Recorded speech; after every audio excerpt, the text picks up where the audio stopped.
ഞങ്ങളുടെ എല്ലാ കൂട്ടുകാർക്കും വ്യൂവേഴ്സിനും വിസ്ഡം മിഷൻ്റെ ഫിസിക്സിൻ്റെ പുതിയൊരു ക്ലാസ്സിലേക്ക് സ്വാഗതം. നമ്മളിപ്പോൾ ഡിസ്കസ് ചെയ്തുകൊണ്ടിരിക്കുന്നത് 10ാം ക്ലാസ്സിലെ ഫസ്റ്റ് ചാപ്റ്ററായ എഫക്ട്സ് ഓഫ് ഇലക്ട്രിക് കറണ്ട് എന്ന് പറയുന്ന ഒരു പാഠഭാഗമാണ്. ഇന്നിന് നമ്മൾ ഡിസ്കസ് ചെയ്യുന്നത് ആ പാഠത്തിലെ റെസിസ്റ്റൻസ് അല്ലെങ്കിൽ പ്രതിരോധം എന്ന് പറഞ്ഞ ഒരു ഭാഗം കൊടുത്തിട്ടുണ്ട്. പരീക്ഷയ്ക്ക് പ്രാധാന്യമുള്ള ഒരു പ്രധാനപ്പെട്ട പാഠഭാഗമാണ് ഈ റെസിസ്റ്റൻസ് അല്ലെങ്കിൽ പ്രതിരോധം എന്ന് പറയുന്ന പാഠഭാഗം. അതിനെ പറ്റിയാണ് നമ്മളിന്ന് ഡിസ്കസ് ചെയ്യുന്നത്. ഓക്കെ, അപ്പോൾ നമുക്കറിയാം എന്താണ് ഈ പ്രതിരോധം അല്ലെങ്കിൽ റെസിസ്റ്റൻസ്. അതാണ് നമ്മൾ ആദ്യം നോക്കുന്നത്. ഇതൊരു ചാലകമാണെന്ന് വിചാരിക്കുക. ഈ ചാലകത്തിലൂടെ ഒരു പോയിന്റിൽ നിന്ന് മറ്റൊരു പോയിന്റിലേക്ക് വൈദ്യുതി പ്രവഹിക്കുന്നുള്ളത് നമ്മൾ മനസ്സിൽ കാണുക. അങ്ങനെ വൈദ്യുതി പ്രവഹിക്കുമ്പോൾ ഈ ചാലകത്തിൻ്റെ പ്രത്യേകത കൊണ്ട് ഈ വൈദ്യുതി പ്രവാഹത്തിന് കുറച്ച് തടസ്സങ്ങൾ നേരിടും. ഈ ചാലകത്തിൻ്റെ പ്രത്യേകത കൊണ്ട് ഈ വൈദ്യുതി പ്രവാഹത്തിന് കുറച്ച് തടസ്സങ്ങൾ നേരിടും. സുഗമമായിട്ട് വൈദ്യുതി പോവില്ല. ഈ അവസ്ഥ നമ്മൾ വിളിക്കുന്ന പേരാണ് പ്രതിരോധം. ഈ പ്രതിരോധത്തിനെ നമ്മൾ ചില ഡിവൈസുകൾ സഹായത്തോടെ പ്രതിരോധകങ്ങൾ ഉണ്ടാക്കും, അല്ലെങ്കിൽ റെസിസ്റ്ററുകൾ ഉണ്ടാക്കും. ഈ റെസിസ്റ്ററുകളെ നമുക്ക് പ്രധാനമായിട്ടും 2 രീതിയിലാണ് ഒരു ഇലക്ട്രിക്കൽ സർക്യൂട്ടിൽ ഘടിപ്പിക്കുക. അപ്പോൾ ആ ഘടിപ്പിക്കുന്നതിനെ പറ്റിയിട്ടൊക്കെയാണ് നമ്മൾ ഇനി ഡിസ്കസ് ചെയ്യുന്നത്. അപ്പോൾ ഇലക്ട്രിക് സർക്യൂട്ട് പ്രധാനമായിട്ടും 2 രീതിയിൽ ഘടിപ്പിക്കുക എന്ന് പറഞ്ഞിരുന്നു. ഏതൊക്കെയാണെന്ന് വെച്ച് കഴിഞ്ഞാൽ, ഒന്ന് ശ്രേണി രീതി അല്ലെങ്കിൽ സീരീസ് കണക്ഷൻ, രണ്ടാമത്തത് സമാന്തര രീതി അല്ലെങ്കിൽ പാരലൽ കണക്ഷൻ. ഇങ്ങനെ 2 രീതിയിലാണ് നമ്മൾ സർക്യൂട്ടിൽ ഈ പ്രതിരോധങ്ങളെ ഘടിപ്പിക്കുക അല്ലെങ്കിൽ റെസിസ്റ്ററുകളെ ഘടിപ്പിക്കുക. അപ്പോൾ ആദ്യം നമുക്ക് പഠിക്കാനുള്ളത് ശ്രേണി രീതി അല്ലെങ്കിൽ സീരീസ് കണക്ഷൻ. ഇങ്ങനെ ശ്രേണി രീതിയിൽ ഘടിപ്പിക്കുമ്പോൾ, പ്രതിരോധം ഘടിപ്പിക്കുമ്പോൾ എന്തൊക്കെയാണ് ഉണ്ടാവുന്നത് നമുക്ക് ആദ്യം നോക്കാം. ഇതൊരു സർക്യൂട്ടാണ്. ഓക്കെ, ഈ സർക്യൂട്ടിൽ ഒരു വൈദ്യുത സോഴ്സ് വി ഞാൻ അവിടെ വെച്ചിട്ടുണ്ട്. ഇത് പോസിറ്റീവ് ടെർമിനൽ, ഇത് നെഗറ്റീവ് ടെർമിനൽ. അതിനോട് സീരീസ് ആയിട്ട് 2 റെസിസ്റ്റൻസ് വെച്ചിട്ടുണ്ട്. എങ്ങനെയാണ് സീരീസ് എന്ന് പറഞ്ഞു കഴിഞ്ഞാൽ, ഒരു റെസിസ്റ്റൻസ് വെച്ച് അതിന് പിന്തുടർച്ചയായിട്ട് രണ്ടാമതൊരു റെസിസ്റ്റൻസ് വെക്കുക. ഇവിടെ ആദ്യം വെച്ച റെസിസ്റ്റൻസ് R1 ആണ്. അതിന് പിന്തുടർച്ചയായിട്ട്, അതായത് ആദ്യത്തെ റെസിസ്റ്റൻസിന്റെ ഔട്ട്പുട്ട് ടെർമിനലിലെ രണ്ടാമത്തെ റെസിസ്റ്റൻസിന്റെ ഇൻപുട്ട് ടെർമിനൽ വെക്കുക. ഇങ്ങനെ ഒന്നിന് പുറകെ ഒന്നായിട്ട് റെസിസ്റ്റൻസ് വെക്കുന്ന സിസ്റ്റത്തിനെ വിളിക്കുന്ന പേരാണ്, രീതിയെ വിളിക്കുന്ന പേരാണ് ശ്രേണി രീതി അല്ലെങ്കിൽ സീരീസ് ഇൻ കണക്ഷൻ. അപ്പൊ ഈ കണക്ഷൻ ഒരു പ്രത്യേകത ഉണ്ട്. ഇവിടുന്ന് വൈദ്യുതി ഉത്ഭവിച്ചു. നമ്മുടെ പോസിറ്റീവ് ടെർമിനലിൽ നിന്ന് പുറപ്പെട്ട വൈദ്യുതി ആദ്യം R1 കൂടെയാണ് സഞ്ചരിക്കുന്നത്. അതിനുശേഷം ആ വൈദ്യുതി യാതൊരു മാറ്റം ഇല്ലാതെ തന്നെ R2 സഞ്ചരിച്ച് തിരിച്ച് വീണ്ടും എവിടെ എത്തുന്നു? നമ്മുടെ നെഗറ്റീവ് ടെർമിനലിലേക്ക് എത്തുന്നു. ശ്രദ്ധിക്കുക, പോസിറ്റീവ് ടെർമിനലിൽ നിന്ന് പുറപ്പെട്ട വൈദ്യുതി R1 സഞ്ചരിച്ച് അതേ ക്വാണ്ടിറ്റി അല്ലെങ്കിൽ അതേ സെറ്റ് ഓഫ് വൈദ്യുതി R2 സഞ്ചരിച്ച് വീണ്ടും തിരിച്ച് എവിടെ എത്തുന്നു? നമ്മുടെ നെഗറ്റീവ് ടെർമിനലിലേക്ക് എത്തുന്നു. അപ്പോൾ ഒരു കാര്യം നമുക്ക് ഇവിടെ മനസ്സിലാക്കാൻ സാധിക്കും. സീരീസ് കണക്ഷനിലെ വൈദ്യുതി പ്രവാഹം ഓരോ റെസിസ്റ്റൻസിലൂടെ സഞ്ചരിക്കുമ്പോൾ അതിന് മാറ്റമില്ല. അപ്പോൾ ഇവിടുത്തെ I എന്ന് പറയുന്നത് ഈ സർക്യൂട്ടിലെ പ്രധാന വൈദ്യുത പ്രവാഹമാണെങ്കിൽ നമുക്ക് R1 കൂടെയുള്ള വൈദ്യുത പ്രവാഹത്തെ I1 എന്നും R2 കൂടെയുള്ള റെസിസ്റ്റൻസ് 2 കൂടെയുള്ള വൈദ്യുത പ്രവാഹത്തെ I2 എന്ന് കൊടുക്കാം. ഓക്കെ, പ്രധാന വൈദ്യുത പ്രവാഹത്തെ I എന്നും കൊടുത്തു കഴിഞ്ഞാൽ പ്രധാന കറണ്ട് ഫ്ലോ I-യും റെസിസ്റ്റൻസ് 1 കൂടുന്ന I1 റെസിസ്റ്റൻസ് 2 കൂടുന്ന I2 എന്ന് കൊടുത്തു കഴിഞ്ഞാൽ നമുക്ക് I1 I2 എന്ന് കൊടുക്കാം. അപ്പോൾ പക്ഷെ നമുക്കൊരു കാര്യം മനസ്സിലാക്കാം. അതായത് എല്ലാത്തിൽ കൂടിയും ഒരേ സെറ്റ് ഓഫ് വൈദ്യുതി തന്നെയാണ് എല്ലാ റെസിസ്റ്റൻസിൽ കൂടിയും ചെന്ന് അവസാനം നെഗറ്റീവ് ടെർമിനലിലെത്തി സർക്യൂട്ട് കംപ്ലീറ്റ് ചെയ്യുന്നത്. അപ്പൊ ഇതിൽ നിന്ന് നമ്മൾ മനസ്സിലാക്കേണ്ട ഒരു കാര്യം, ഒരു സീരീസ് കണക്ഷനിലെ ഓരോ റെസിസ്റ്റൻസിൽ കൂടിയുള്ള വൈദ്യുത പ്രവാഹം ആ സർക്യൂട്ടിന്റെ മൊത്തം വൈദ്യുത പ്രവാഹം എല്ലാം എന്തുതന്നെയായിരിക്കും? ഒന്ന് തന്നെയായിരിക്കും. That is I I1 I2 എന്ന കാര്യമാണ് നമുക്ക് ആദ്യം പഠിക്കാനുള്ളത്. ഇപ്പോൾ വൈദ്യുത പ്രവാഹം സീരീസ് കണക്ഷനിലെ ഓരോ റെസിസ്റ്റൻസിലൂടെയും എന്തായിരിക്കും? സെയിം ആയിരിക്കും. ആ വൈദ്യുത പ്രവാഹം തന്നെയായിരിക്കും ആ സർക്യൂട്ടിന്റെ പ്രധാന വൈദ്യുത പ്രവാഹം. ഓക്കെ, ഇനി അടുത്തത് നമ്മൾ വോൾട്ടേജിലേക്ക് കടക്കാം. വോൾട്ടേജിലേക്ക് കടക്കുമ്പോൾ നമുക്കറിയാം ഒരു റെസിസ്റ്റൻസിന്റെ ഇൻപുട്ട് ടെർമിനലിലേക്കും മറ്റൊരു റെസിസ്റ്റൻസിന്റെ ഔട്ട്പുട്ട് ടെർമിനലിലേക്കുമാണ് നമ്മളിവിടെ വോൾട്ടേജ് സപ്ലൈ കൊടുക്കുന്നത്.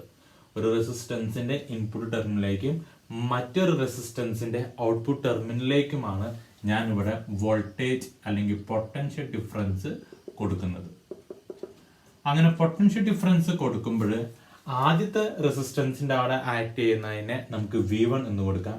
രണ്ടാമത്തെ റെസിസ്റ്റൻസിന്റെ ഇടയിൽ വരുന്ന വോൾട്ടേജ് അല്ലെങ്കിൽ പൊട്ടൻഷ്യൽ ഡിഫറൻസിനെ V2 എന്ന് കൊടുക്കാം. ഓക്കെ, ഇവിടെ നമ്മൾ രണ്ടിനും കൂടി ഒരുമിച്ചാണ് കൊടുക്കുന്നത്. രണ്ടിനും കൂടി സീരീസ് കണക്ഷനിലെ ഒരു വോൾട്ടേജ് കൊടുക്കുന്നുണ്ടെങ്കിലും രണ്ട് റെസിസ്റ്റൻസും കൂടി എന്ത് ചെയ്യുന്നുണ്ട്, അത് വീതിച്ചെടുക്കുകയാണ് ചെയ്യുന്നത്. അതായത് മൊത്തം വോൾട്ടേജ് V കൊടുക്കുന്നുണ്ടെങ്കിലും കുറച്ച് വോൾട്ടേജ് റെസിസ്റ്റൻസ് 1 എടുക്കുന്നുണ്ട്, ശേഷമുള്ള വോൾട്ടേജ് ആണ് റെസിസ്റ്റൻസ് 2 കൊടുക്കുന്നത്. അപ്പോൾ ഒരു കാര്യം നമുക്ക് മനസ്സിലാക്കാം, നമുക്ക് ഓരോ റെസിസ്റ്റൻസിൽ കൂടിയുള്ള കിട്ടുന്ന വോൾട്ടേജ് സപ്ലൈ സീരീസ് കണക്ഷനിലെ ഡിഫറെൻ്റ് ആണ്.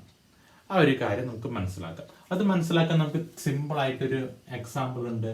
ഇതൊരു ടാങ്ക് 1, അതിൽ നിന്ന് ആദ്യം ഒരു പൈപ്പ് എടുത്തു, അത് 1, അത് കഴിഞ്ഞ് രണ്ടാമത് ഒരു പൈപ്പ് എടുത്തു, അത് 2, അതുവഴി ടാങ്ക് 2ലേക്ക് ഞാൻ വെള്ളം പായിച്ചുകൊണ്ടിരിക്കുകയാണ്. ഇത് ടാങ്ക് 1, ഇത് ടാങ്ക് 2, അതിൽ നിന്ന് പൈപ്പ് 1ൽ നിന്നും പൈപ്പ് 2ലേക്ക് ഞാൻ വെള്ളം പായിച്ചുകൊണ്ടിരിക്കുകയാണ്. ഒരു ജലകണിക അല്ലെങ്കിൽ ഒരു ഫ്ലൂയിഡ് പാർട്ടിക്കിള് ഇവിടെ ഉണ്ടാകുന്ന ഹൈറ്റ്, ഒരു ഫ്ലൂയിഡ് പാർട്ടിക്കിൾ ആണെന്ന് വിചാരിക്കരുത്. അതായത് O എന്ന് പറയുന്ന ഫ്ലൂയിഡ് പാർട്ടിക്കിളിനെ ഇവിടെ നിന്നും ഇവിടേക്കുള്ള ഹൈറ്റ് ഏകദേശം 10 മീറ്റർ ആണ്. അതായത് ഒന്നാമത്തെ പൈപ്പിന്റെ ഈ മുകൾ ഭാഗത്ത് നിന്നും രണ്ടാമത്തെ പൈപ്പിന്റെ അടിഭാഗം വരെയുള്ള ദൂരം 10 മീറ്റർ ആണെന്ന് വിചാരിക്കുക. പക്ഷെ നമുക്കറിയാം, ഈ രണ്ടാമത്തെ പൈപ്പിന്റെ മുകൾ ഭാഗത്ത് നിന്ന് രണ്ടാമത്തെ പൈപ്പിന്റെ അടിഭാഗം വരെയുള്ള ദൂരം 10 മീറ്റർ ആയിരിക്കില്ല. അത് ഒന്നാമത്തെ പൈപ്പിന്റെ ആ ഉയരം കഴിഞ്ഞിട്ടുള്ള ബാലൻസ് ഉള്ള ഉയരം മാത്രമേ രണ്ടാമത്തെ പൈപ്പിൽ കിട്ടുള്ളൂ. ഇപ്പൊ ഉദാഹരണമായിട്ട് പറയാന്ന് വെച്ചാൽ ഒന്നാമത്തെ പൈപ്പും ഒരു 5 മീറ്ററും രണ്ടാമത്തെ പൈപ്പും ഒരു 5 മീറ്റർ ആണെങ്കിൽ ഈ ഫ്ലൂയിഡ് പാർട്ടികള് ഈ ഒന്നാമത്തെ പൈപ്പിന്റെ എൻഡ് പോയിന്റിൽ എത്തുന്നതോടുകൂടി ആ പൈപ്പിന്റെ പൊട്ടൻഷ്യൽ എന്ന് പറയുന്നത് 5 മീറ്റർ ആയിട്ട് കുറയുകയാണ് ചെയ്യുന്നത്. ഇതേപോലെ ഇവിടെ നമ്മൾ ഇലക്ട്രോൺ ചാർജുകൾ കൊടുക്കുമ്പോൾ ആദ്യത്തെ റെസിസ്റ്റൻസ് 1ന്റെ ഇൻപുട്ട് ടെർമിനലിൽ നിന്ന് R2ലേക്കുള്ള അത്രയും വോൾട്ടേജ് ഇല്ല റെസിസ്റ്റൻസ് 2ന്റെ ഇൻപുട്ട് ടെർമിനലിൽ നിന്നും ഔട്ട്പുട്ട് ടെർമിനലിലേക്ക്. ഓക്കെ, അപ്പൊ അതിൽ നിന്നും ഒരു കാര്യം നമുക്ക് മനസ്സിലാക്കാൻ പറ്റും, ഒരു സീരീസ് സർക്യൂട്ടിലെ ഓരോ റെസിസ്റ്റൻസിന് ഇടയിലും ആക്ട് ചെയ്യുന്ന വോൾട്ടേജ് സപ്ലൈ എന്ന് പറയുന്നത് ഡിഫറെന്റ് ആയിരിക്കും. അതിന്റെ മെയിൻ വോൾട്ടേജ് സപ്ലൈ എന്ന് പറയുന്നത് ഇവിടുത്തെ രണ്ട് വോൾട്ടേജ് സപ്ലൈകളുടെയും സം ആയിരിക്കും. അതായത് റെസിസ്റ്റൻസ് 1ൽ കൂടിയുള്ള വോൾട്ടേജ് സപ്ലൈയുടെയും റെസിസ്റ്റൻസ് 2ന് ഇടയിലും അപ്ലൈ ചെയ്യപ്പെടുന്ന വോൾട്ടേജ് സപ്ലൈയുടെയും സം ആയിരിക്കും ഇവിടുത്തെ മെയിൻ വോൾട്ടേജ് സപ്ലൈ V എന്ന് പറയുന്നത്. That is V equal to V1 plus V2 എന്ന് നമുക്ക് ഈ സീരീസ് സർക്യൂട്ടിൽ ഇവിടെ വോൾട്ടേജ് സപ്ലൈയുടെ ഭാഗമായിട്ട് എഴുതാം. അപ്പോൾ അതിന്റെ ഭാഗമായിട്ട് ഞാനിവിടെ എഴുതുകയാണ്, main voltage supply V equal to V1 plus V2. നമുക്കിനി ഇതിലെ എഫക്റ്റീവ് റെസിസ്റ്റൻസ്, ഈ സർക്യൂട്ടിലെ എഫക്റ്റീവ് റെസിസ്റ്റൻസ് എത്രയാണെന്നുള്ളത് കണ്ടുപിടിക്കണം. അതിന് നമ്മൾ മുമ്പ് പഠിച്ച നമ്മുടെ ഓംസ് ലോയുടെ സഹായം നമ്മളിവിടെ തേടുകയാണ്. ഓംസ് ലോയിൽ നമ്മൾ പഠിച്ച ഒരു ഇക്വേഷൻ ആണ് V equal to potential difference that is equal to product of intensity of current and resistance of the conductor. V is equal to IR, potential difference, that is equal to product of intensity of current and resistance. അപ്പോൾ അതേ കാര്യങ്ങൾ തന്നെ നമുക്കിനി ഈ ഇക്വേഷനിൽ, നമ്മുടെ equation 1ൽ ഞാൻ സബ്സ്റ്റിറ്റ്യൂട്ട് ചെയ്യാണ്. ഓക്കെ, അപ്പോൾ V എന്നതിന് പകരം നമുക്ക് ഇവിടെ എന്ത് കൊടുക്കാം, അത് സർക്യൂട്ടിലെ പ്രധാന വോൾട്ടേജ് ആയതുകൊണ്ട്, സർക്യൂട്ടിലെ പ്രധാന മെയിൻ ടോട്ടൽ വോൾട്ടേജ് ആയതുകൊണ്ട് ഇവിടത്തെ ഇക്വേഷൻ ഞാൻ ഇങ്ങനെ എഴുതിയാണ്, പ്രധാന വോൾട്ടേജ് എന്നതിന് പകരം പ്രധാന കറന്റ്, അതായത് intensity of current into total resistance അല്ലെങ്കിൽ effective resistance of the circuit. R എന്ന് പറഞ്ഞത് ഇവിടുത്തെ എഫക്റ്റീവ് റെസിസ്റ്റൻസ് ഓഫ് ദ സർക്യൂട്ടാണ്. ഈക്വൽ ടു V1 എന്നതിന് പകരം നമുക്ക് എന്ത് എഴുതണം, ഈ റെസിസ്റ്റൻസ് 1ൽ V1 എന്ന് പറയുന്നത് റെസിസ്റ്റൻസ് 1ൽ ആക്ട് ചെയ്യുന്ന ഈ റെസിസ്റ്റൻസ് R1ന്റെയും ഇതുകൂടെ പോകുന്ന വൈദ്യുത പ്രവാഹം I1ന്റെയും പ്രൊഡക്റ്റ് ആണ്. അപ്പൊ V എന്നതിന് IR എഴുതിയതുപോലെ എനിക്ക് ഇവിടെ എഴുതാം V1 എന്നതിന് പകരം I1 ഇൻറ്റു R1 എന്ന് എനിക്കിവിടെ എഴുതാം. ഓക്കെ, കാരണം അത് സർക്യൂട്ട് നമ്മുടെ പ്രതിരോധം ഒന്നിൽ കൂടിയുള്ള വൈദ്യുത പ്രവാഹത്തിന്റെയും ആ റെസിസ്റ്റൻസിന്റെ പ്രൊഡക്റ്റ് ആണ് വോൾട്ടേജ് V1, അതായത് ആ റെസിസ്റ്റൻസിന് ഇടയിലുള്ള പൊട്ടൻഷ്യൽ ഡിഫറൻസ്. അപ്പോൾ റെസിസ്റ്റൻസ് 2 കൂടിയുള്ള പൊട്ടൻഷ്യൽ ഡിഫറൻസ് എന്ന് പറഞ്ഞ, അതായത് V2 എന്ന് പറഞ്ഞ എന്തിന്റെ ഒക്കെ പ്രൊഡക്റ്റ് ആയിരിക്കും? ആ റെസിസ്റ്റൻസിന്റെയും അതിൽ കൂടെയുള്ള വൈദ്യുത പ്രവാഹത്തിന്റെയും പ്രൊഡക്റ്റ് ആയിരിക്കും. അപ്പോൾ V2 എന്നതിന് പകരം നമുക്ക് ഇവിടെ എഴുതാൻ സാധിക്കും, that is I2 into R2 എന്ന് നമുക്ക് ഇവിടെ എഴുതാനായിട്ട് സാധിക്കും. പക്ഷെ നമ്മളൊരു കാര്യം ഇപ്പൊ പഠിച്ചിരുന്നു, ഒരു സീരീസ് സർക്യൂട്ടിലെ പ്രധാന വൈദ്യുത പ്രവാഹം ഓരോ റെസിസ്റ്റൻസിൽ കൂടെയുള്ള വൈദ്യുത പ്രവാഹം ഒന്നാണെന്ന് നമ്മളിവിടെ ഓൾറെഡി നോട്ട് ചെയ്ത് വെച്ചിട്ടുണ്ട്. അപ്പോൾ ഒരു കാര്യം നമുക്ക് വ്യത്യാസം വരുത്താം. I1 I2 ആയതുകൊണ്ട് ഇവിടുത്തെ ഇക്വേഷൻ ഞാൻ ഇങ്ങനെ എഴുതാണ്, IR IR1 പ്ലസ് IR2 എന്ന് നമുക്ക് ഇവിടെ എഴുതാം. കാരണം ഒരു സീരീസ് സർക്യൂട്ടിലെ പ്രധാന വൈദ്യുത പ്രവാഹം തന്നെയായിരിക്കും എല്ലാ റെസിസ്റ്റൻസിൽ കൂടിയും സഞ്ചരിക്കുന്നുള്ളത് നമ്മൾ ഓൾറെഡി പഠിച്ചു കഴിഞ്ഞു. അപ്പൊ നമുക്കറിയാം ഈ ഇക്വേഷനിൽ ചെറിയൊരു വ്യത്യാസം വരുത്താം. I എന്ന് പറയുന്നത് കോമൺ ടേം ആണ് അല്ലെ. I എന്ന് പറയുന്നത് കോമൺ ടേം ആയതുകൊണ്ട് നമുക്കറിയാം, നമ്മൾ പഠിച്ചിട്ടുള്ള ഒരു ഇക്വേഷൻ ആണ്, that is AB plus AC equal to A of B plus C എന്ന് പഠിച്ചിട്ടുണ്ട്. അതേ ഇക്വേഷൻ നമ്മൾ ഇവിടെ അപ്ലൈ ചെയ്യാണ്. That is IR equal to I of R1 plus R2 എന്ന ഫോമിലേക്ക് നമുക്ക് ഈ ഇക്വേഷനെ മാറ്റി എഴുതാം. അതായത് AB plus AC equal to A of B plus C എന്ന ഫോമിലേക്ക് നമുക്ക് ഇതിനെ മാറ്റാം. ഇനി നമുക്ക് നോക്കാം ഈ ഇക്വേഷനിൽ വല്ല പൊതുവായ ഘടകങ്ങളുണ്ടോ. ലെഫ്റ്റ് സൈഡിൽ നോക്കിയാലും റൈറ്റ് സൈഡിൽ നോക്കിയാലും I വൈദ്യുത പ്രവാഹം അവിടെ നിൽക്കുന്നുണ്ട്.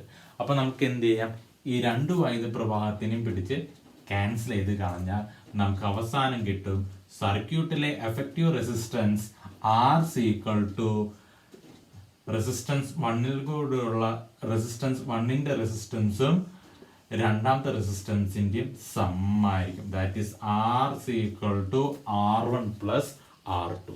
അപ്പോൾ ഇതാണ് ഒരു സീരീസ് സർക്യൂട്ടിൽ കൂടെയുള്ള റെസിസ്റ്റൻസ്, എഫക്റ്റീവ് റെസിസ്റ്റൻസിന്റെ ഇക്വേഷൻ. That is effective resistance R of series circuit, that is equal to, which will be the sum of resistance 1 and resistance 2. ഇനിയിപ്പോൾ 3 റെസിസ്റ്റൻസ് ഉണ്ടെങ്കിലോ, ഈ സർക്യൂട്ടിൽ 3 റെസിസ്റ്റൻസ് ഉണ്ടെങ്കിലോ പ്ലസ് ഒരു R3 കൂടി വരും. ഇനിയിപ്പോൾ 4 റെസിസ്റ്റൻസ് ഉണ്ടെങ്കിലോ പ്ലസ് ഒരു R4 കൂടി വരും. കണ്ടീഷൻ ഇത്രയേ ഉള്ളൂ, എല്ലാം സീരീസ് ആയിട്ടായിരിക്കണം ഘടിപ്പിക്കേണ്ടത്. അത്രയേ വ്യത്യാസമുള്ളൂ. ഈ സർക്യൂട്ടിലെ റെസിസ്റ്ററുകൾ എന്നതിന് പകരം ഞാൻ 2 ബൾബുകൾ വെച്ചിരിക്കുന്നു. B1 എന്ന് പറയുന്ന ബൾബും B2 എന്ന് പറയുന്ന ബൾബും, 2 ബൾബുകൾ ഞാൻ അവിടെ വെച്ചിരിക്കുകയാണ്. ഈ ബൾബുകളൊക്കെ ഞാൻ സീരീസ് ആയിട്ട് 2 സ്വിച്ച് ഘടിപ്പിച്ചിട്ടുണ്ട്. ഇത് സ്വിച്ച് S2, ഇത് സ്വിച്ച് S1. എൻ്റെ ചോദ്യം ഇതാണ്, എനിക്ക് ബൾബ് 1 കത്തിക്കണം, ബൾബ് 1 മാത്രമായിട്ട് കത്തിക്കണം. എന്ത് ചെയ്യാം, നമുക്ക് സ്വിച്ച് 1 ക്ലോസ് ചെയ്യാം.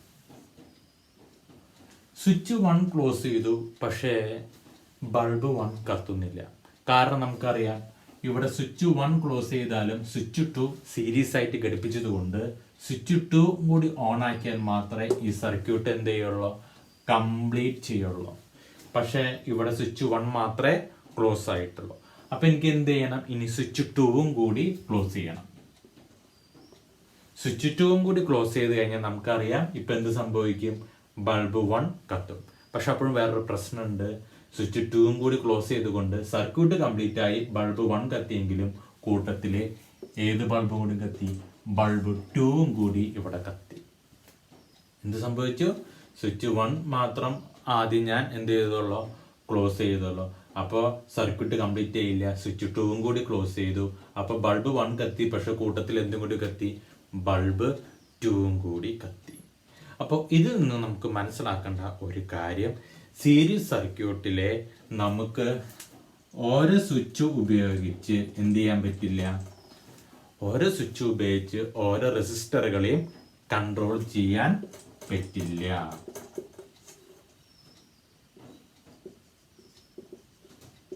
നമ്മൾ സീരീസ് സർക്യൂട്ടിൽ പഠിക്കുന്ന ഒരു കാര്യമാണ്.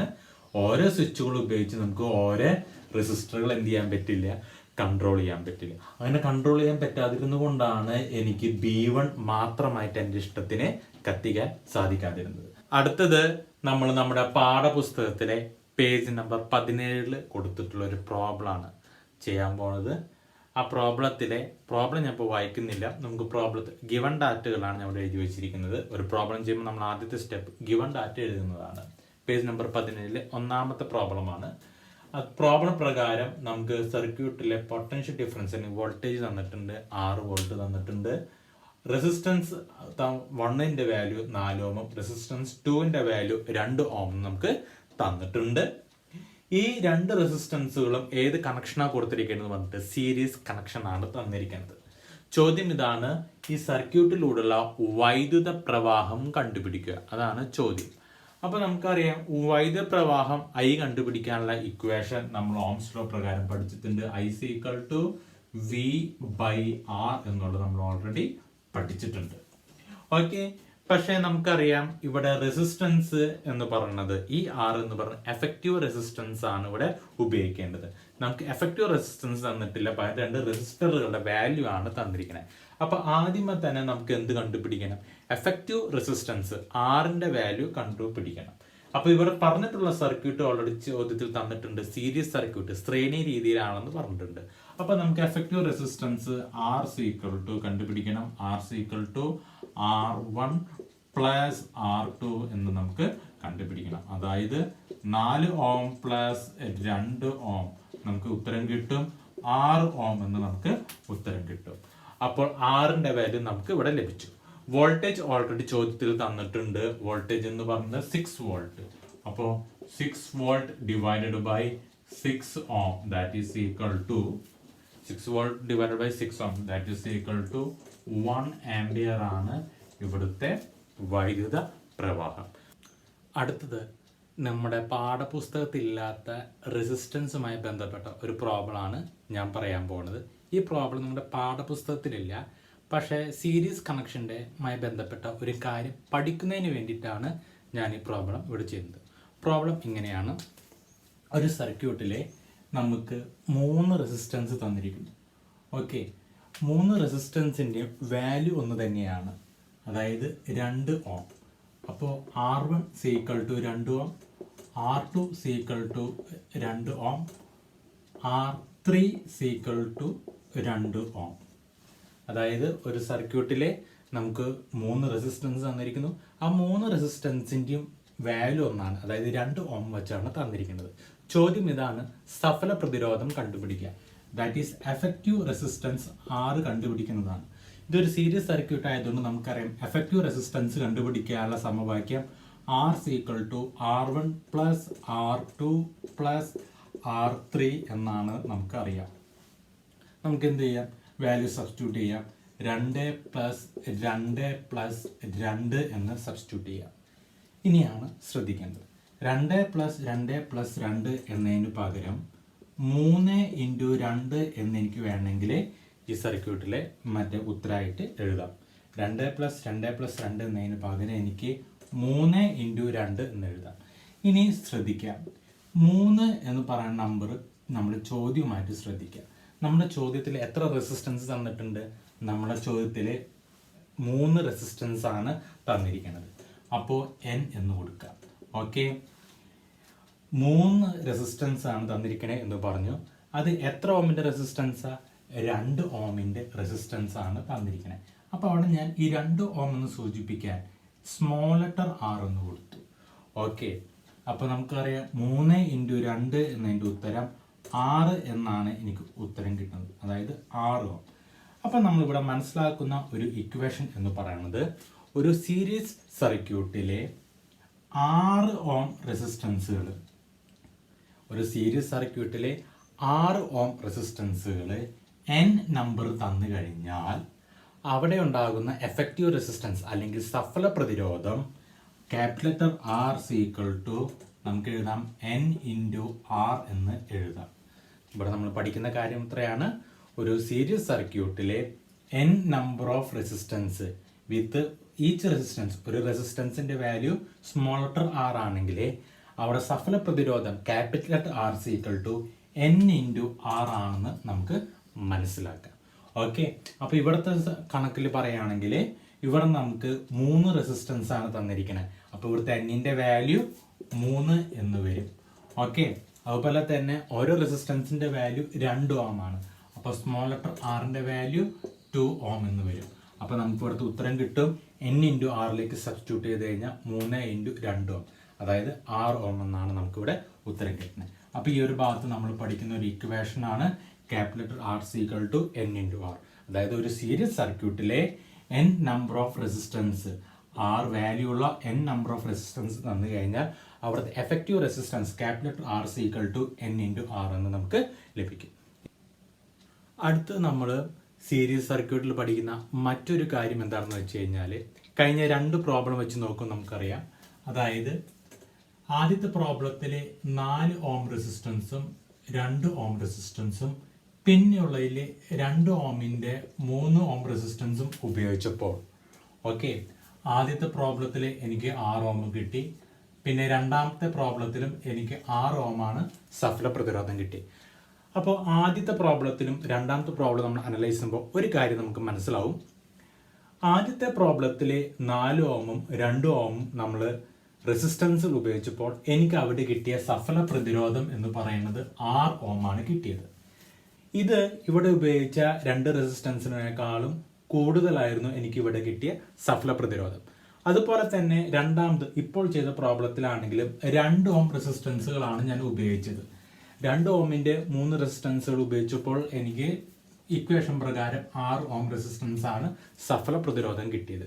അപ്പോൾ ഇവിടെ ഉപയോഗിച്ച 2 ഓം റെസിസ്റ്റൻസിനേക്കാളും കൂടിയ സഫല പ്രതിരോധമാണ് എനിക്ക് ഇവിടെ കിട്ടിയത്.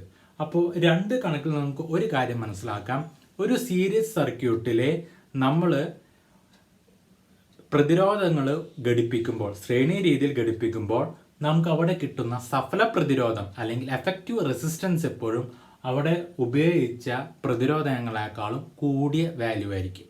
അതായത് ആദ്യത്തെ പ്രോബ്ലത്തിൽ 4 ഓം റെസിസ്റ്റൻസും 2 ഓം റെസിസ്റ്റൻസും ഉപയോഗിച്ചപ്പോൾ ഈ 4 ഓമിനേക്കാളും 2 ഓമിനേക്കാളും കൂടിയ 6 ഓം റെസിസ്റ്റൻസ് കിട്ടി. അതുപോലെ തന്നെ രണ്ടാമത്തെ പ്രോബ്ലത്തിൽ 2 ഓം റെസിസ്റ്റൻസുകൾ ഉപയോഗിച്ചപ്പോൾ 2 ഓമിനേക്കാളും കൂടിയ സഫല പ്രതിരോധം 6 ഓം റെസിസ്റ്റൻസ് കിട്ടി.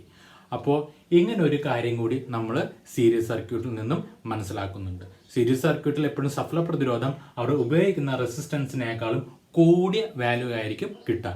That means in A series circuit the effective resistance will be increase.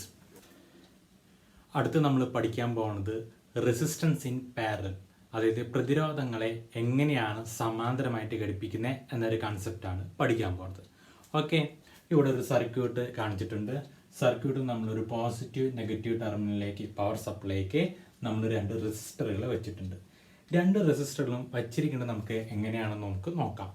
അതായത് 2 റെസിസ്റ്ററുകളുടെയും ഇൻപുട്ട് ടെർമിനലുകളിലും ഒരേപോലെ തന്നെ പവർ സപ്ലൈയുടെ പോസിറ്റീവ് ടെർമിനലായിട്ടും 2 റെസിസ്റ്ററുകളുടെ ഔട്ട്പുട്ട് ടെർമിനലുകൾ പവർ സപ്ലൈയുടെ ഔട്ട്പുട്ട് ടെർമിനൽ നെഗറ്റീവ് ടെർമിനലായിട്ടാണ് കണക്ട് ചെയ്തിരിക്കുന്നത്. ഇങ്ങനെ കണക്ഷൻ കൊടുക്കുന്ന മെത്തേഡിന് വിളിക്കുന്ന പേരാണ് പാരലൽ സർക്യൂട്ട് എന്ന് പറയുന്നത്.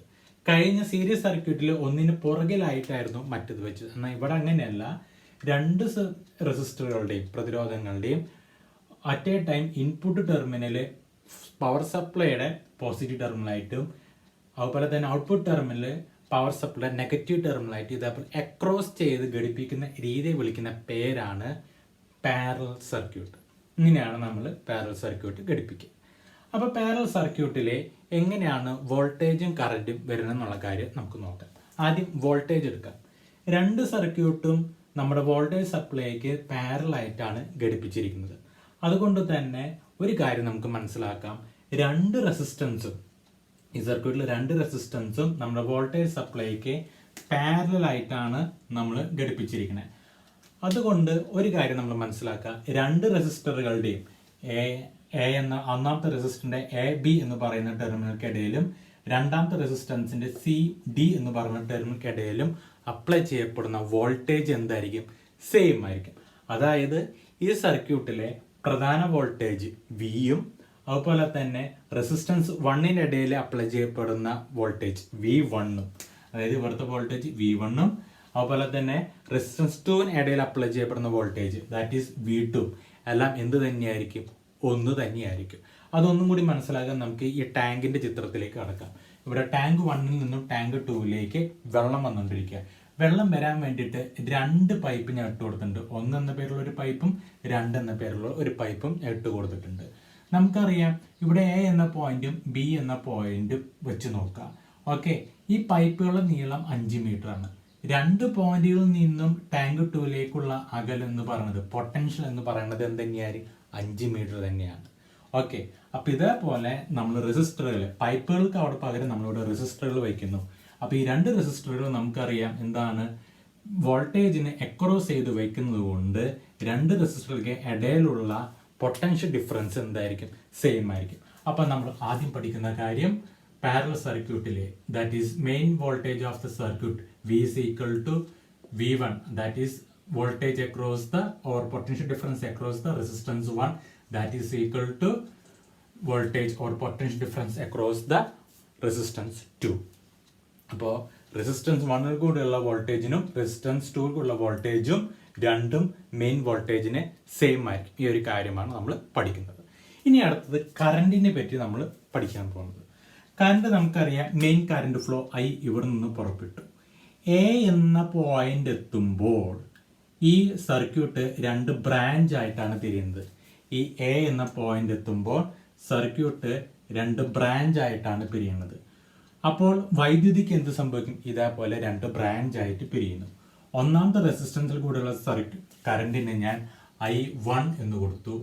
രണ്ടാമത്തെ റെസിസ്റ്റൻസിൽ കൂടെയുള്ള പോകാൻ സാധ്യതയുള്ള കറണ്ടിനെ ഞാൻ I2 എന്ന് കൊടുത്തു. മെയിൻ കറണ്ട് പ്രവാഹത്തിനെ ഞാൻ I എന്ന് കൊടുത്തു. ഓക്കെ, ഇത് രണ്ടും കൂടി 2 റെസിസ്റ്ററുകൾ കൂടെ പ്രവഹിച്ച് പിന്നീട് B എന്ന പോയിന്റിൽ എത്തുമ്പോൾ നമുക്കറിയാം വീണ്ടും ഈ കറണ്ടും B എന്ന ജംഗ്ഷനിൽ വെച്ച് ഒരുമിച്ച് വീണ്ടും I ആയിട്ട് തന്നെയാണ് സർക്യൂട്ടിലേക്ക് എത്തുന്നത്. ഓക്കെ, അപ്പോൾ ഒരു കാര്യം നമ്മൾ മനസ്സിലാക്കേണ്ടത്, ഒരു പാരലൽ സർക്യൂട്ടിൽ വൈദ്യുത പ്രവാഹം സർക്യൂട്ട് ഡിവൈഡ് അനുസരിച്ച് എന്ത് ചെയ്യുന്നുണ്ട്? കറണ്ട് വൈദ്യുത പ്രവാഹം ഡിവൈഡ് ചെയ്ത് പോകുന്നു. എക്സാമ്പിൾ ആയിട്ട് തന്നെ നമുക്ക് ഈ ചിത്രം തന്നെ എടുക്കാം. പൈപ്പും ടാങ്കും എന്നുള്ള ചിത്രം തന്നെ എടുക്കാം. ഇവിടെ 2 പൈപ്പ് വെച്ചിട്ടുണ്ട്. ഓക്കെ, ഈ ടാങ്ക് 1ൽ നിന്നും ടാങ്ക് 2ലേക്ക് പൈപ്പ് 1ൽ കൂടിയും വെള്ളം പ്രവഹിക്കാം, പൈപ്പ് 2ലൂടെയും വെള്ളം പ്രവഹിക്കാം. പൈപ്പ് 1ൽ കൂടിയും വെള്ളം പ്രവഹിക്കാം, പൈപ്പ് 2ലൂടെയും വെള്ളം പ്രവഹിക്കാം. പൈപ്പിൽ 1ൽ കൂടെ പ്രവഹിക്കുന്ന അതേ വെള്ളം തന്നെ ആയിരിക്കണം എന്നില്ല പൈപ്പ് 2ലൂടെ പ്രവഹിക്കേണ്ടത്. ശ്രദ്ധിക്കുക, പൈപ്പ് 1ൽ കൂടെ പ്രവഹിക്കുന്ന അതേ സെറ്റ് ഓഫ് വെള്ളം തന്നെ ആയിരിക്കില്ല പൈപ്പ് 2ൽ കൂടെ പ്രവഹിക്കുന്ന സെറ്റ് ഓഫ് വെള്ളം. ഇതേപോലെ തന്നെയാണ് പാരലൽ സർക്യൂട്ടിൽ. അതായത് റെസിസ്റ്റൻസ് 1ൽ കൂടെ പ്രവഹിക്കുന്ന വൈദ്യുതി ആയിരിക്കില്ല റെസിസ്റ്റൻസ് 2ൽ കൂടെ.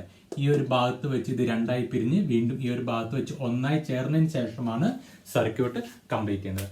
അപ്പം നമ്മൾ മനസ്സിലാക്കേണ്ട ഒരു കാര്യം, ഈ 2 കറണ്ടും I1ഉം I2ഉം വീണ്ടും ഈ ജംഗ്ഷനിൽ ഒന്നിക്കുമ്പോൾ വീണ്ടും നമുക്ക് നമ്മുടെ പ്രധാന കറണ്ടായിട്ട് ടോട്ടൽ കറണ്ട് I ആയിട്ട് തന്നെയാണ് കിട്ടുന്നത്. അപ്പം നമ്മളിവിടെ പഠിക്കുന്ന ഒരു റിലേഷൻ ഇതാണ്. Total current of the circuit I is equal to current through the resistance 1 I1 plus current through the resistance 2 that is I2. I is equal to I1 plus I2 എന്നൊരു കാര്യമാണ് നമ്മളിവിടെ പഠിക്കുന്നത്. അതായത് ഈ സർക്യൂട്ടിലുള്ള പ്രധാന വൈദ്യുതി എന്ന് പറയുന്നത് ഓരോ സർക്യൂട്ടിലോട്ടും പ്രവഹിച്ച വൈദ്യുതിയുടെ സം ആയിരിക്കും. I is equal to I1 plus I2. Okay, ഇനി മൂന്നാമത്തെ ഒരു സർക്യൂട്ട് ഞാൻ ഈ പറഞ്ഞ പോലെ ഇങ്ങനെ സീരീസ് പാരലായിട്ട് കൊടുക്കുകയാണെങ്കിൽ, മൂന്നാമതൊരു റെസിസ്റ്റൻസും R3 പാരലായിട്ട് കൊടുക്കുകയാണെങ്കിൽ അവിടെ വരുന്നത് എന്ത് തന്നെയായിരിക്കും? I1 plus I2 plus I3 എന്നായിരിക്കും വരാം. അപ്പോൾ ഈ ഒരു കാര്യമാണ് നമുക്ക് ഈ ഒരു ഭാഗത്ത് പഠിക്കാനുള്ളത്. അപ്പോൾ ഇത്രയും കാര്യങ്ങൾ പഠിച്ചുകൊണ്ട് നമുക്ക് ഇനി ഇതിന്റെ സഫല പ്രതിരോധം കണ്ടുപിടിക്കാനാണ് അല്ലെങ്കിൽ എഫക്റ്റീവ് റെസിസ്റ്റൻസ് കണ്ടുപിടിക്കാനുള്ള ഫോർമുല എന്താണെന്ന് നമുക്ക് നോക്കാം. അപ്പം നമ്മൾ പഠിച്ചു, ഇതിലെ കറന്റ് പ്രവാഹം ഓരോന്നിലും വ്യത്യസ്തമായിരിക്കും. നമ്മൾ ഓംസ് ലോ പ്രകാരം പഠിച്ച ഒരു ഇക്വേഷൻ ആണ് I is equal to V/R എന്നുള്ളൊരു ഇക്വേഷൻ നമ്മൾ ഓൾറെഡി പഠിച്ചിട്ടുണ്ട്. അതേ ഇക്വേഷൻ നമ്മൾ ഇവിടെ അപ്ലൈ ചെയ്യാണ്. അപ്പോൾ I is equal to I1 plus I2 എന്നതിന് പകരം ഐക്ക് പകരം ഇവിടെ ഞാൻ വി ബൈ ആർ എന്ന് കൊടുക്കാണ്. അതായത് വി എന്ന് പറയുന്നത് സർക്യൂട്ടിലെ പ്രധാന വോൾട്ടേജ്, ആർ എന്ന് പറയുന്നത് സർക്യൂട്ടിലെ സഫല പ്രതിരോധം. അപ്പോൾ I1 എന്നതിന് പകരം ഞാൻ ഇവിടെ കൊടുക്കുകയാണ് V1 ബൈ R1 എന്ന് കൊടുക്കുകയാണ്. അതുപോലെ I2 എന്നതിന് പകരം V2 ബൈ R2 എന്ന് ഞാൻ കൊടുക്കുകയാണ്. I എന്നതിന് പകരം V ബൈ R കൊടുത്തു, I1 പകരം V1 ബൈ R1 കൊടുത്തു, I2 പകരം V2 ബൈ R2 എന്നും ഇവിടെ കൊടുത്തു. ഓക്കെ, ഇനി നമ്മളൊരു കാര്യം പഠിച്ചു. ഇത് പാരലൽ സർക്യൂട്ട് ആയതുകൊണ്ട് ഓരോ റെസിസ്റ്റൻസിന് ഇടയിൽ ഉണ്ടാകുന്ന വോൾട്ടേജ് സെയിം ആണ്. That is V equal to V1 equal to V2 എന്ന് നമ്മൾ ഓൾറെഡി പഠിച്ചു. അപ്പൊ നമുക്ക് ഈ ഇക്വേഷന് റീഅറേഞ്ച് ചെയ്ത് എഴുതുമ്പോൾ നമുക്ക് എഴുതാം V by R equal to V1 എന്നതിന് പകരം ഞാൻ വീണ്ടും V ആണ് ഉപയോഗിക്കുന്നത്, V by R1 plus V by R2 എന്ന് നമുക്ക് ഇവിടെ എഴുതാം. അപ്പോൾ നമ്മൾ പഠിച്ചിട്ടുള്ള equation AB plus AC equal to AF B plus C എന്ന ഇക്വേഷൻ നമ്മളിവിടെ സബ്സ്റ്റിറ്റ്യൂട്ട് ചെയ്യുമ്പോൾ V by R equal to V എന്നുള്ളത് കോമൺ ആയിട്ട് എടുക്കുക. അതായത് A കോമൺ ആയി എടുത്ത പോലെ V കോമൺ ആയി എടുത്തു കഴിഞ്ഞാൽ നമുക്ക് കിട്ടും 1 by R1 plus 1 by R2 എന്ന് നമുക്ക് ഇവിടെ കിട്ടും. ഓക്കെ, അപ്പം നമുക്കറിയാം ഒരു ഇക്വേഷൻ സോൾവ് ചെയ്യുമ്പോൾ ലെഫ്റ്റ് സൈഡും റൈറ്റ് സൈഡും കോമൺ ടേമുകൾ ഉണ്ടെങ്കിൽ നമുക്ക് എന്ത് ചെയ്യാം, അത് ക്യാൻസൽ ചെയ്ത് കളയും, അത് റദ്ദാക്കാം. ഓക്കെ, അപ്പോൾ ഇവിടെ LHSലുള്ള VAയും ഇവിടെ RHS ഉള്ള VAയും ക്യാൻസൽ ചെയ്ത് കഴിഞ്ഞാൽ എനിക്കിവിടെ ഇക്വേഷൻ കിട്ടും. That is 1 by R equal to 1 by R1 plus 1 by R2 എന്ന് എനിക്കിവിടെ ഉത്തരം ലഭിക്കും. അപ്പോൾ ഇതിൽ നിന്ന് നമ്മളൊരു കാര്യം മനസ്സിലാക്കുന്നത്, ഒരു പാരലൽ സർക്യൂട്ടിൽ സഫല പ്രതിരോധത്തിന്റെ വിൽക്രമം എന്ന് പറയുന്നത് അതിലുള്ള മറ്റുള്ള പ്രതിരോധങ്ങളുടെ വിൽക്രമങ്ങളുടെ തുകയായിരിക്കും. അതായത് the reciprocal of effective resistance that will be equal to sum of the reciprocal of other resistance. ഈ ഒരു തത്വമാണ് നമ്മളിവിടെ പഠിക്കുന്നത്. നമുക്കിനി ഈ ഇക്വേഷൻ ഉപയോഗിച്ച്, അതായത് ഈ ഇക്വേഷൻ കറക്റ്റ് ആണ്, പ്രതിരോധത്തിന്റെ equation 1 by R equal to 1 by R1 plus 1 by R2. ഇതൊരു പൂർണ്ണമായ ഇക്വേഷൻ അല്ല, നമുക്ക് പ്രോബ്ലം ചെയ്യത്തക്ക രീതിയിൽ ഈ ഇക്വേഷൻ മാറ്റണം. അപ്പോൾ 1 by R equal to 1 by R1 plus 1 by R2 ആണെങ്കിൽ R ഈക്വൽ ടു നമുക്കറിയാം എന്ത് വരും equation, that is R1 into R2 divided by R1 plus R2 എന്നായിരിക്കും നമുക്ക് ഇവിടെ ഉത്തരം ലഭിക്കുക.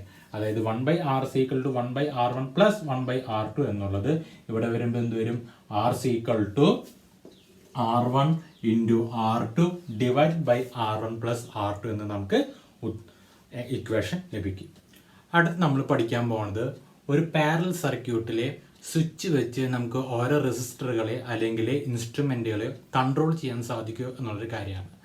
അപ്പോൾ ഈ സർക്യൂട്ടിൽ ഞാൻ നേരത്തെ വരച്ച സർക്യൂട്ടിൽ ചെറിയൊരു മാറ്റം വരുത്തിയിരിക്കുകയാണ്. റെസിസ്റ്റൻസ് 1 പകരം റെസിസ്റ്റൻസ് 2 പകരം 2 ബൾബുകളാണ് ഞാൻ ഘടിപ്പിച്ചിരിക്കുന്നത്. ഈ ബൾബുകൾക്ക് ശ്രേണിയായിട്ട് ഞാൻ 2 സ്വിച്ചുകളും വെച്ചിട്ടുണ്ട്. ബൾബ് 2 ശ്രേണിയായി സ്വിച്ച് 2ഉം ബൾബ് 1 B1 ശ്രേണിയായി സ്വിച്ച് 1ഉം ഘടിപ്പിച്ചിട്ടുണ്ട്. എൻ്റെ ചോദ്യം ഇതാണ്, ബൾബ് 1 മാത്രമായിട്ട് എനിക്ക് കത്തിക്കുവാൻ സാധിക്കുമോ ഇല്ലയോ? ഇതാണ് ചോദ്യം. ഞാൻ എന്ത് ചെയ്തു എന്ന് വെച്ച് കഴിഞ്ഞാൽ സ്വിച്ച് 1 കണക്ട് ചെയ്തു. സ്വിച്ച് 1 തമ്മിൽ കണക്ട് ചെയ്യുമ്പോൾ നമുക്കറിയാം ഇവിടെ സർക്യൂട്ട് പോസിറ്റീവ് ടെർമിനലിൽ നിന്നും എയിലേക്ക് എത്തിക്കുകയും എയിൽ നിന്ന് സ്വിച്ച് 1 കണക്ട് ചെയ്തതിൻ്റെ ഭാഗമായിട്ട് ബൾബിലൂടെ പോസിറ്റീവ് ടെർമിനൽ എ എന്ന പോയിന്റ് സ്വിച്ച് 1 ഓൺ ആയതുകൊണ്ട് ബൾബ് 1ലൂടെ ബി എന്ന പോയിന്റിൽ നിന്നും നെഗറ്റീവ് ടെർമിനലിലേക്ക് എത്തും. അപ്പോൾ ഒരു കാര്യം നമുക്ക് മനസ്സിലാക്കാം, സ്വിച്ച് 1 ഓൺ ചെയ്ത് എനിക്ക് ബൾബ് 1 കത്തും എന്നുള്ള കാര്യം മനസ്സിലായി. ബൾബ് 2 കത്തും എന്നുള്ള കാര്യമാണ് അടുത്ത ചോദ്യം. ഇവിടെ ബൾബ് 2 കത്തിക്കാൻ വേണ്ടി സ്വിച്ച് 1 മാത്രമേ ഞാൻ ഓൺ ആക്കിയിട്ടുള്ളൂ. അപ്പോൾ കറണ്ട് പോസിറ്റീവ് ടെർമിനലിൽ നിന്നും എയിലേക്ക് എത്തി, എയിൽ നിന്നും സി എന്ന പോയിന്റിലേക്ക് എത്തി, സി എന്ന പോയിന്റിൽ S2ലേക്ക് എത്തി, അതായത് സ്വിച്ച് 2-ലെത്തി. പക്ഷെ സ്വിച്ച് 2-ൽ നിന്നും പിന്നെ വൈദ്യുതി പ്രവഹിക്കുന്നില്ല, കാരണം ഇവിടെ സ്വിച്ച് 2 ക്ലോസ് ചെയ്തിട്ടില്ല. സ്വിച്ച് 2 ക്ലോസ് ചെയ്ത് കഴിഞ്ഞാൽ മാത്രമേ ബൾബ് 2 പ്രകാശിക്കുള്ളൂ. അപ്പം നമ്മളവിടെ സർക്യൂട്ട് സ്റ്റോപ്പായി. അപ്പോൾ ഒരു കാര്യം എനിക്ക് മനസ്സിലായി, ബൾബ് 1 കത്തിക്കാൻ ഇവിടെ സ്വിച്ച് 1 ഓൺ ആക്കിയാൽ മതി. അടുത്ത എൻ്റെ ചോദ്യം ഇതാണെങ്കിൽ ബൾബ് 2 ഓൺ ആക്കണം. അപ്പം ഞാൻ എന്താ ചെയ്തതെന്ന് വെച്ച് കഴിഞ്ഞാൽ സ്വിച്ച് 1 ഓൺ ചെയ്തു, അതായത് സ്വിച്ച് 1 ഓപ്പൺ ചെയ്ത് സ്വിച്ച് 2 ക്ലോസ് ചെയ്ത് നോക്കി. സ്വിച്ച് 2 ക്ലോസ് ചെയ്തപ്പോൾ വീണ്ടും ഈ പറഞ്ഞ പോലെ തന്നെ പോസിറ്റീവ് ടെർമിനലിൽ നിന്ന് നമ്മുടെ വൈദ്യുതി എ എന്ന പോയിന്റിലേക്ക് പോയി. അത് കഴിഞ്ഞ് S1 എന്ന പോയിന്റിലേക്ക് കടക്കാൻ നോക്കിയപ്പോൾ അവിടെ വെച്ച് വൈദ്യുതി സ്റ്റോപ്പായി. കാരണം S1 എന്ന സ്വിച്ച് 1 നമ്മുടെ ഓപ്പൺ ആണ്, അപ്പോൾ വൈദ്യുതി പ്രവഹിക്കില്ല. നേരെ നമ്മുടെ വൈദ്യുതി എയിൽ നിന്നും വീണ്ടും പോസിറ്റീവ് ടെർമിനലിൽ നിന്നും എയിൽ നിന്നും സി എന്ന പോയിന്റിലെത്തി. സി എന്ന പോയിന്റിൽ നിന്നും S2 സഞ്ചരിച്ചു. കാരണം ഇപ്പോൾ S2 രണ്ടാമത്തെ കണ്ടീഷനിൽ ഞാൻ സ്വിച്ച് 2 ആണ് ഓൺ ആക്കിയിരിക്കുന്നത്. സ്വിച്ച് 2 ഓൺ ആക്കി ബൾബ് 2 പ്രവഹിച്ച് ഡി എന്ന പോയിന്റും അത് കഴിഞ്ഞ് ബി എന്ന പോയിന്റ് നെഗറ്റീവ് ടെർമിനലിലേക്ക് എത്തി. ഓക്കെ, അപ്പോൾ എനിക്ക് ബൾബ് 2 കത്തിക്കാൻ സ്വിച്ച് 2 മാത്രം ഓൺ ആക്കിയാൽ മതി. അതുപോലെ ബൾബ് 1 കത്തിക്കാൻ എനിക്ക് സ്വിച്ച് 1 മാത്രം ഓൺ ആക്കിയാൽ മതി. ഇതിൽ നിന്നും നമ്മൾ പഠിക്കുന്ന ഒരു കാര്യം, പാരലൽ സർക്യൂട്ടിൽ ഓരോ സ്വിച്ചുകൾ ഉപയോഗിച്ച് നമുക്ക് ഓരോ ഡിവൈസുകളെയും കൺട്രോൾ ചെയ്യാൻ സാധിക്കും. പാരലൽ സർക്യൂട്ടിൽ നമുക്ക് ഓരോ സ്വിച്ചുകൾ ഉപയോഗിച്ച് ഓരോ ഡിവൈസുകൾ സെപ്പറേറ്റ് കൺട്രോൾ ചെയ്യാൻ സാധിക്കും. എന്നാൽ സീരീസ് സർക്യൂട്ടിൽ ഇത് സാധിക്കുമായിരുന്നില്ല. അപ്പോൾ ഇതാണ് നമ്മൾ ഇവിടെ പഠിച്ച ഒരു കാര്യം. അടുത്തത് നമ്മൾ പാരലൽ സർക്യൂട്ടുമായി ബന്ധപ്പെട്ട ഒരു പ്രോബ്ലം ആണ് ചെയ്യാൻ പോകുന്നത്. പ്രോബ്ലം ഭയങ്കര സിമ്പിളാണ്. നമ്മുടെ പേജ് നമ്പർ 18 കൊടുത്തിട്ടുള്ള ഒരു പ്രോബ്ലം ആണ്. പ്രോബ്ലമായി ബന്ധപ്പെട്ട ഗിവൻ വാല്യൂ ഞാൻ ഇവിടെ എഴുതുകയാണ്. പ്രോബ്ലമായി ബന്ധപ്പെട്ട് നമുക്ക് 2 റെസിസ്റ്റൻസ് തന്നിട്ടുണ്ട്. R1 12 ഓം, R2 4 ഓം. അതുപോലെ തന്നെ വോൾട്ടേജ് അത് തന്നിരിക്കുന്നുള്ളത് 12 വോൾട്ടാണ് തന്നിരിക്കുന്നത്. ചോദ്യം ഇതാണ്, കറന്റ്, ഇന്റൻസിറ്റി ഓഫ് കറന്റ് കണ്ടുപിടിക്കുക എന്നതാണ് ഇവിടുത്തെ ചോദ്യം. ഓക്കെ, അപ്പൊ നമുക്കറിയാം ഓംസ് ലോ പ്രകാരം ഇന്റൻസിറ്റി ഓഫ് കറന്റ് കണ്ടുപിടിക്കാനുള്ള ഇക്വേഷൻ I V/R ആണെന്ന് നമുക്ക് അറിയാം. അതായത് 12 വോൾട്ട് ഡിവൈഡഡ് ബൈ R. ഈ R എന്ന് പറയുന്നത് സർക്യൂട്ടിലെ സഫല പ്രതിരോധമാണ്. നമ്മൾ ഓൾറെഡി പാരലൽ സർക്യൂട്ടിലെ സഫല പ്രതിരോധം കണ്ടുപിടിക്കാനുള്ള ഇക്വേഷൻ പഠിച്ചിട്ടുണ്ട്. അതായത് R R1 into R2 divided by R1 plus R2 എന്ന് നമ്മൾ പഠിച്ചിട്ടുണ്ട്. അത് പ്രകാരം എനിക്ക് കിട്ടും R1 12 into R2 4 divided by 12 plus 4. എനിക്ക് ഉത്തരം ലഭിക്കുന്നത് ഏകദേശം 3 ഓം ആണ് എനിക്ക് ഇവിടെ ഉത്തരം ലഭിക്കുന്നത്. അപ്പോൾ വൈദ്യുത പ്രവാഹം എനിക്ക് കിട്ടും I 12 ഡിവൈഡഡ് ബൈ 3 എന്ന് വരുമ്പോൾ എനിക്ക് കിട്ടുന്നത് 4 ആംപിയർ ആണ് എനിക്ക് ഇവിടുത്തെ വൈദ്യുത പ്രവാഹം കിട്ടുന്നത്. അടുത്ത ഒരു പ്രോബ്ലം നമ്മൾ ചെയ്യാൻ പോവുകയാണ്. ഈ പ്രോബ്ലം നമ്മുടെ പാഠപുസ്തകത്തിൽ തന്നിട്ടുള്ള ഒരു പ്രോബ്ലം അല്ല, പക്ഷെ ഇതിനോട് ഏകദേശം സിമിലർ ആയിട്ടുള്ള ഒരു പ്രോബ്ലം നിങ്ങളുടെ പാഠപുസ്തകം തന്നിട്ടുണ്ട്. നമുക്ക് എന്തായാലും പ്രോബ്ലത്തിലേക്ക് കടക്കാം. പ്രോബ്ലം ഇതാണ്, 3 റെസിസ്റ്റൻസ് തന്നിട്ടുണ്ട്, R1 R2 R3.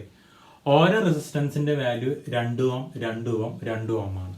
ഓക്കെ, അപ്പോൾ ഒക്കെ സമമായിട്ടുള്ള റെസിസ്റ്റൻസ് ആണ്, പക്ഷെ 3 തന്നിട്ടുണ്ട്. ചോദ്യം ഇതാണ്, ഇവിടുത്തെ സഫല പ്രതിരോധം R, എഫക്റ്റീവ് റെസിസ്റ്റൻസ് R കണ്ടുപിടിക്കുക എന്നതാണ് നമ്മുടെ ഇവിടുത്തെ ചോദ്യം. അപ്പൊ നമുക്കറിയാം R കണ്ടുപിടിക്കാൻ നമുക്കറിയാം 1/R 1/R1 plus 1/R2 plus 1/R3 എന്ന രീതിയിൽ നമുക്ക് ചെയ്ത് നോക്കാം.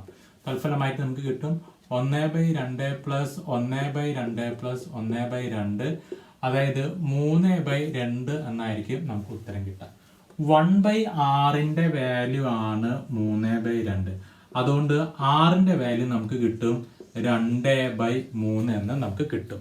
ഓക്കെ, 1/Rന്റെ വാല്യൂ 3/2 ആണ്. അതുകൊണ്ട് Rന്റെ വാല്യൂ നമുക്ക് കിട്ടും 2/3.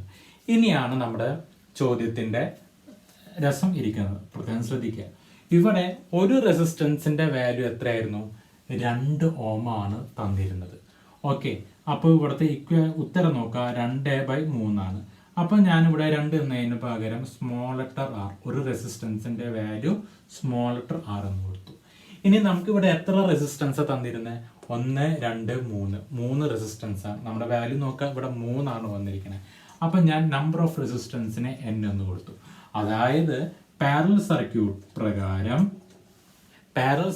പ്രകാരം n number of resistance R value ഉള്ള n എണ്ണം റെസിസ്റ്റൻസ് തന്നു കഴിഞ്ഞാൽ അവിടുത്തെ എഫക്റ്റീവ് റെസിസ്റ്റൻസ് എന്ന് പറയുന്നത് R/n ആയിരിക്കും. പാരലൽ സർക്യൂട്ട് പ്രകാരം R വാല്യൂ ഉള്ള n നമ്പർ ഓഫ് റെസിസ്റ്റൻസ് തന്നു കഴിഞ്ഞാൽ അവിടുത്തെ എഫക്റ്റീവ് റെസിസ്റ്റൻസ് R R/N ആയിരിക്കും. സ്മോൾ ലെറ്റർ R എന്ന് പറയുന്നത് ഒരു റെസിസ്റ്റൻസിന്റെ വാല്യൂ, N എന്ന് പറയുന്നത് നമ്പർ ഓഫ് റെസിസ്റ്റൻസ്, എത്ര നമ്പർ റെസിസ്റ്റൻസ് ആണ്, 3 എണ്ണമാണോ 2 എണ്ണമാണോ 4 എണ്ണമാണോ. ഓക്കെ, അങ്ങനെ വരുമ്പോൾ effective resistance capital letter R equal to small letter R/N. ഇതാണ് നമ്മൾ ഇവിടെ പഠിക്കുന്ന ഇക്വേഷൻ.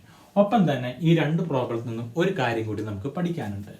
കഴിഞ്ഞ പ്രോബ്ലത്തിൽ 12 ഓം റെസിസ്റ്റൻസും 4 ഓം റെസിസ്റ്റൻസും ഉപയോഗിച്ചപ്പോൾ എനിക്ക് കിട്ടിയ സഫല പ്രതിരോധം എന്ന് പറയുന്നത് 3 ഓം ആണ്. അതായത് അവിടെ ഉപയോഗിച്ച 2 റെസിസ്റ്റൻസിനേക്കാളും ചെറിയ റെസിസ്റ്റൻസ് ആണ് സഫല പ്രതിരോധമായിട്ട് എനിക്ക് കിട്ടിയത്. അതുപോലെ തന്നെ ഇപ്പം ചെയ്ത പ്രോബ്ലത്തിലും 2 ഓമിന്റെ 3 റെസിസ്റ്റൻസ് ഉപയോഗിച്ചപ്പോഴും എനിക്ക് ഇവിടെ കിട്ടിയത് 2/3 ആണ്. 2/3 എന്നതിന്റെ വാല്യൂ എന്ന് പറയുമ്പോൾ 0.67 ഓം എന്ന് വരും.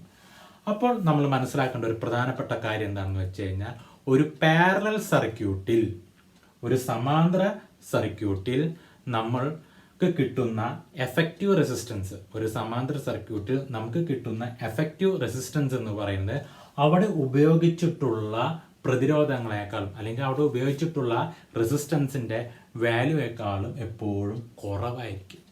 അടുത്തത് നമ്മൾ നമ്മുടെ പാഠപുസ്തകത്തിലെ 17ാമത്തെ പേജിൽ കൊടുത്തിട്ടുള്ള ഒരു കമ്പാരിസണുമായി ബന്ധപ്പെട്ട ഒരു ടേബിളാണ് നമ്മൾ വിശകലനം ചെയ്യാൻ പോകുന്നത്.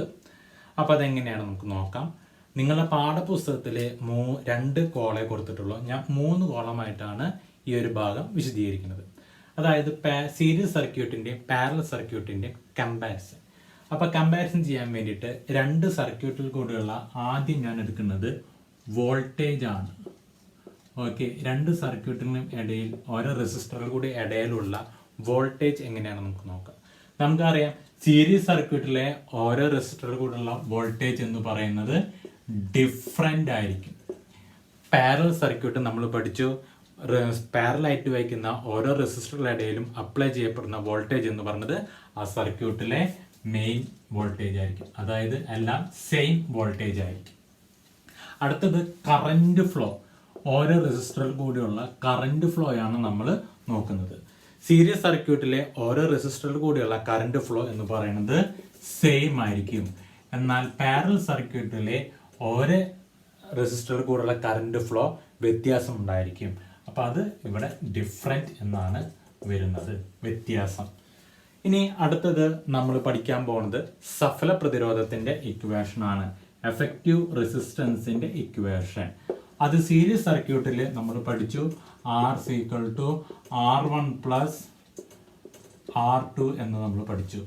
എന്നാൽ പാരലൽ സർക്യൂട്ടിൽ നമ്മൾ പഠിക്കുന്നത് 1/R equal to 1/R1 plus 1/R2 plus 1/R3 1/R4 അങ്ങനെയായിരിക്കും വരിക.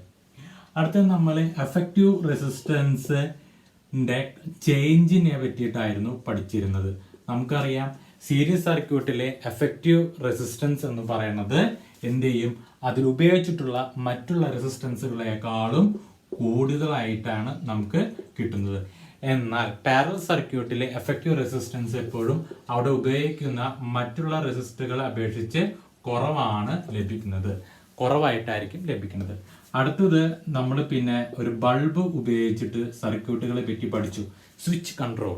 സീരീസ് സർക്യൂട്ടിലെ നമുക്ക് ഓരോ സ്വിച്ച് ഉപയോഗിച്ചും ഓരോ റെസിസ്റ്ററുകളെയോ ഇൻസ്ട്രുമെന്റുകളോ ബൾബുകളെയോ നമുക്ക് എന്ത് ചെയ്യാൻ പറ്റില്ല, കൺട്രോൾ ചെയ്യാൻ സാധിക്കില്ല. എന്നാൽ പാരലൽ സർക്യൂട്ടിലെ നമുക്ക് എന്ത് ചെയ്യാം, ഓരോ സ്വിച്ച് ഉപയോഗിച്ചിട്ടും ഓരോ റെസിസ്റ്ററുകളെയോ ഇൻസ്ട്രുമെന്റുകളെയോ ബൾബുകളെയോ കൺട്രോൾ ചെയ്യാൻ സാധിക്കും. ഇത്രയും കാര്യങ്ങളാണ് കോമൺ ആയിട്ടുള്ള ഈ 5 കാര്യങ്ങളാണ് ഇന്ന് നമ്മൾ സീരീസും പാരലൽ സർക്യൂട്ടിലും പഠിച്ചത്. നമ്മൾ ഈ ഭാഗത്ത് പഠിക്കുന്നത് നമ്മുടെ നാട്ടിൽ അവൈലബിൾ ആയിട്ടുള്ള റെസിസ്റ്ററുകളുണ്ട്. കടകളിൽ നിന്ന് നമുക്ക് കിട്ടുന്ന റെസിസ്റ്ററുകളുടെ വാല്യൂ എങ്ങനെയാണ് എഴുതുന്നതാണ് നമ്മൾ പഠിക്കാൻ പോകുന്നത്. ഓക്കെ, അപ്പോൾ ഈ വാല്യൂ ഇവർ സൂചിപ്പിക്കുന്നത് ഓരോ കളറുകളുടെ സഹായത്തോടു കൂടിയാണ് ഓരോ റെസിസ്റ്ററുകളും വാല്യൂ കൊടുത്തിരിക്കുന്നത്. അപ്പോൾ എങ്ങനെയാണ് ഓരോ കളറും ഓരോ റെസിസ്റ്ററുകൾക്കും ഓരോ വാല്യൂസിനും വരുന്നത് നമുക്ക് ആദ്യം പഠിക്കണം. ഓക്കെ, അതിനുള്ള ടേബിളാണ് ഇവിടെ കൊടുത്തിരിക്കുന്നത്. ബ്ലാക്കിൻ്റെ വാല്യൂ 0 മുതൽ വൈറ്റിൻ്റെ വാല്യൂ 9 വരെ യഥാക്രമം brown, red, orange, yellow, green, blue, violet, grey അങ്ങനെയാണ് ഒരു റെസിസ്റ്റൻസ് നമ്മൾ കളറുകൾ സാധാരണ രേഖപ്പെടുത്താറ്. അപ്പോൾ ഇത് പഠിക്കാനായിട്ട് നമുക്ക് ഒരു കോഡ് ഉണ്ട്, BB Roy of great Britain has very good wife. ഇതാണ് ഇതിൻ്റെ കോഡ്.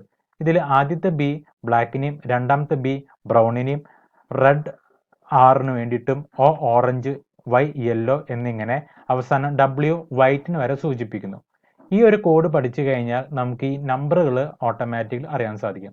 നമ്പറുകൾ സാധാരണ തുടങ്ങുന്നത് 0 മുതൽ 9 വരെയാണ്. ഓക്കെ, അതോടൊപ്പം തന്നെ നമ്മൾ 3 കളറും കൂടി എക്സ്ട്രാ പഠിക്കുന്നുണ്ട്. അതായത് ടോളറൻസിന് വേണ്ടിയാണ് ഈ അടിയിൽ കൊടുത്തിട്ടുള്ള 3 കളറുകൾ. ഗോൾഡ് എന്ന് പറയുന്നത് 5% കൂടാനും കുറയാനും സൂചിപ്പിക്കുന്നു. സിൽവർ എന്ന് പറഞ്ഞാൽ 10% കൂടാനും കുറയാനും സൂചിപ്പിക്കുന്നു.